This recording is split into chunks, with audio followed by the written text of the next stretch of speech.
हमारे बीच में विराजमान श्रद्धेय श्री शंकराचार्य जी महाराज और मंच पर बैठे हमारे सभी संत वृद्ध, मैं उनके सभी श्री चरणों में प्रणाम करता हूं। और सामने विराजमान पूरे इस गोरखपुर क्षेत्र से पधारे हमारे सभी भक्तजन, संस्थान से जुड़े सभी हमारे शिक्षक, अध्यापक, अध्यापिकाएं, हमारे संस्थान से शिक्षा को ग्रहण कर रहे हमारे छात्र छात्राएं,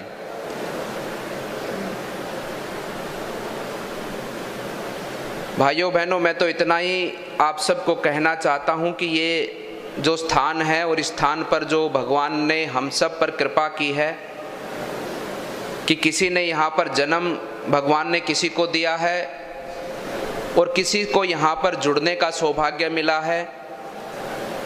ये हम सब लोग इस पूरे क्षेत्र में जीवन जी रहे सभी लोग सौभाग्यशाली हैं और विशेषकर तो इस पूर्वांचल क्षेत्र के एक एक गांव का वासी सौभाग्यशाली है,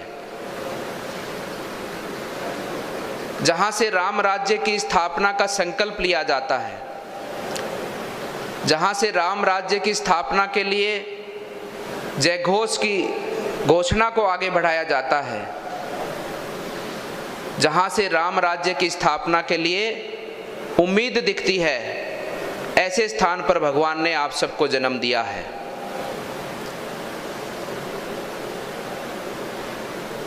ये पीठ और इस पीठ के जितने भी कार्य, सेवा कार्य, समाज की सेवा के हों, समाज के उत्थान के हों, प्रकृति के उत्थान के हों, धर्म की रक्षा के हों,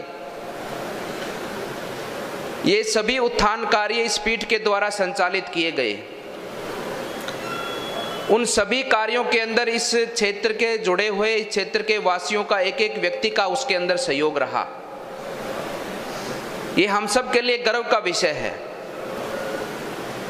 इस पीठ के साथ जुड़कर आप सब भी आज जिस प्रकार से पूरे भारतवर्ष में राम राज्य की स्थापना के लिए एक उम्मीद जगी है, ये उम्मीद को पूरा केवल मात्र इस पीठ के महंत ही नहीं, अपितु इस पूरे क्षेत्र में गोरखपुर वासी सब लोग मिलकर पूरा करेंगे। इस भाव से हम सबको मिलकर काम करना होगा। आज पूरा देश आप सब की ओर देख रहा है। आप सब जानते हैं, आज कहीं भी जाते हैं, गोरखपुर का नाम लेते हैं तो सामने वाले व्यक्ति के मुख में एक प्रसन्नता आती है। आपको बड़े गर्व के साथ में देखता है वो, बड़ी उम्मीद के साथ में देखता है वो, बड़े विश्वास के साथ में देखता है वो। उसके विश्वास पर खरा उतरने का काम आप सबको मिलकर करना होगा। आज भारत की संस्कृति को स्थापित करने का काम आप सबको मिलकर करना होगा। तभी हम सब लोग मिलकर भारत की जनता की उम्मीद और भारत की जनता के विश्वास को हम पूरा कर पाएंगे। ये हम सब का दायित्व है। यहाँ पर सभागार में बैठे हमारे आने वाले पीढ़ी के हमारे होनहार छात्र छात्राओं का विशेषकर दायित्व है। समाज के सभी सामाजिक संगठनों का नेतृत्व करने वाले हर एक व्यक्ति, हर एक संगठन का दायित्व है। गोरखपुर में जन्मे, गोरखपुर की आसपास की पूरी धरा पर जन्मे एक एक व्यक्ति का दायित्व, आपका विशेष दायित्व बनता है कि आज आपसे उम्मीद पूरा भारत रखता है। और मैं मानता हूं कि भारत के साथ साथ में पूरी दुनिया, ये पूरी दुनिया के समग्र जितनी भी सभ्यताएं हैं, सबको आप सबसे उम्मीद है। आप सब देख रहे हैं कि कितना आज दुनिया के अंदर अराजकता का माहौल है, किस प्रकार से दुनिया के अंदर वर्चस्व की लड़ाई है, एक दूसरे को अपने आप से बढ़कर बताने की लड़ाई है। दुनिया में कहीं भी शांति नहीं है। अगर दुनिया में शांति लाने का कोई काम करेगा तो ये सनातन धर्मी करेगा, और सनातन धर्मियों को आगे ले जाने का काम आप सभी गोरखपुर वासियों का है, इस गोरखपीठ का है। इसलिए मैं कहना चाहता हूं कि हम सबको इस गोरखपुर पीठ के उद्देश्य को अपना उद्देश्य मानकर, अपना धर्म मानकर, अपना कर्म मानकर देश की उम्मीदों पर हम सबको मिलकर खरा उतरना है। ये ठीक उसी प्रकार से एक बहुत विद्वान गुरुजन ने अपने शिष्य को ज्ञान दिया और शिष्य ने गुरु से कहा कि गुरु महाराज, गुरु की भक्ति का अर्थ क्या है? गुरु स्थान का महत्व क्या है? तो गुरु महाराज ने शिष्य से कहा कि वो फल की टोकरी पड़ी है, उसमें से एक सेव उठाकर लेकर आओ।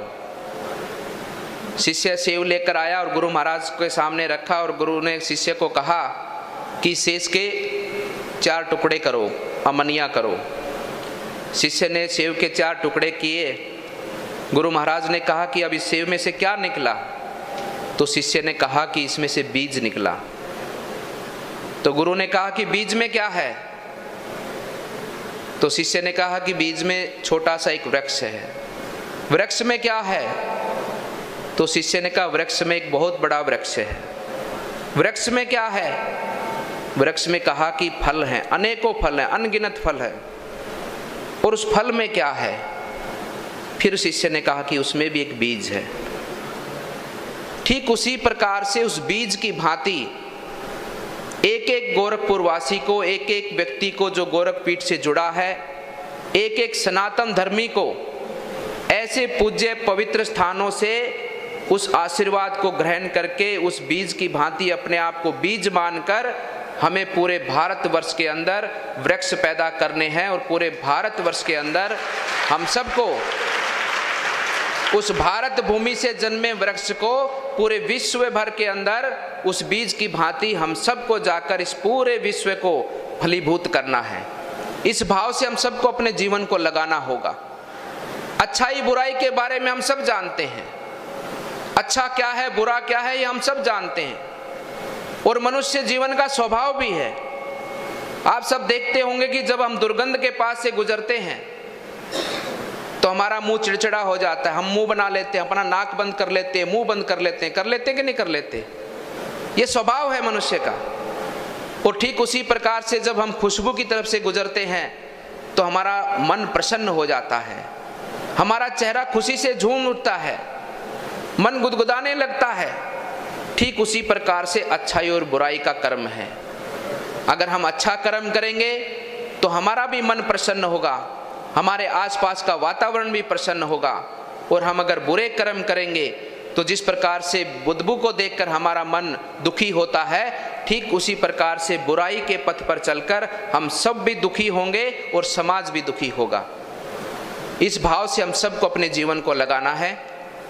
इस भाव से हम सबको महंत और हमारे श्रद्धेय श्री योगी आदित्यनाथ जी महाराज, जिनका जीवन में कुछ नहीं है, केवल जनता के हित के कल्याण के लिए, केवल अपने गुरुजनों के बताए हुए पथ पर आगे बढ़ने के लिए, आज यहाँ पर मंच पर अनेकों विद्वान संत बैठे हैं। हमारे दोनों महान पुरुष योगेश्वरों के जीवन के अंदर कोई भी छोटा सा मात्र भी किसी भी प्रकार का कोई कर्म में, ना कोई वाणी में, ना कोई भाव में, ना कोई सेवा में छोटा सा भी दोष मात्र नहीं निकाल सकता।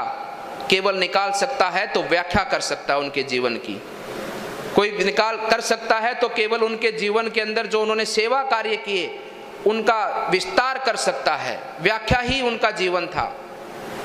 और हमको भी उसी प्रकार से, जिनका केवल धर्म, जिनका केवल उद्देश्य, जिनका केवल कर्म मानव जीव का उत्थान करना है, अपने भारत का उत्थान करना है, अपनी संस्कृति की स्थापना करनी है और मानव जीव के अंदर शांति की स्थापना के साथ साथ में सद्भाव की स्थापना को आगे बढ़ाना है, बिना किसी भेदभाव के। आप सब ने देखा होगा तो गोरखपीठ का इतिहास रहा है, नाथ संप्रदाय परंपरा का इतिहास रहा है कि समाज में कहीं भी किसी प्रकार का कोई भेदभाव नहीं।